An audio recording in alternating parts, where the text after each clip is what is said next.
शिवपाल का बड़ा बयान, बोले कार सेवकों पर इसलिए चलवानी पड़ी थी गोली। कहा उन लोगों ने कार सेवकों ने आदेश का उल्लंघन किया था, जबकि न्यायालय ने यथास्थिति बनाए रखने का आदेश दिया था। सरकार ने कोर्ट के आदेश का पालन किया था। वे सपा कार्यालय पर एक समारोह के बाद पत्रकारों से बातचीत कर रहे थे। उन्होंने कहा कि भारतीय जनता पार्टी झूठ की राजनीति करती है। राम मंदिर प्राण प्रतिष्ठा भाजपा का आयोजन है।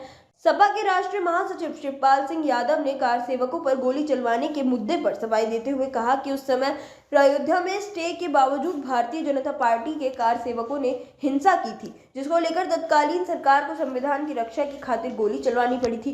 कार सेवकों ने आदेश का उल्लंघन किया था, जबकि न्यायालय ने यथास्थिति बनाए रखने का आदेश दिया था। सरकार ने कोर्ट के आदेश का पालन किया था। वे सपा कार्यालय पर एक समारोह के बाद पत्रकारों से बातचीत कर रहे थे। उन्होंने कहा कि भारतीय जनता पार्टी झूठ की राजनीति करती है। राम मंदिर प्राण प्रतिष्ठा भाजपा का आयोजन है, जबकि ये वाकई में संतों का होना चाहिए था। शंकराचार्य व सनातनियों का अपमान देश देख रहा है। इसका नतीजा भाजपा को भुगतना पड़ेगा। उन्होंने कहा कि लोकसभा चुनाव के मद्देनजर अधूरे राम मंदिर का उद्घाटन किया जा रहा है। शिवपाल बोले, पूरे परिवार के साथ राम मंदिर के दर्शन करने जाएंगे। भाजपा देश की पूजा पद्धति तो छोड़िए, संविधान को भी बदलने की तैयारी में जुटी है। उन्होंने ये भी कहा कि 22 जनवरी के बाद पूरे परिवार के साथ सपा के लोग राम मंदिर के दर्शन करने जाएंगे। बसपा प्रमुख मायावती पर हमला करते हुए उन्होंने कहा कि मायावती दलितों को लूट कर दौलत की बेटी बन गई।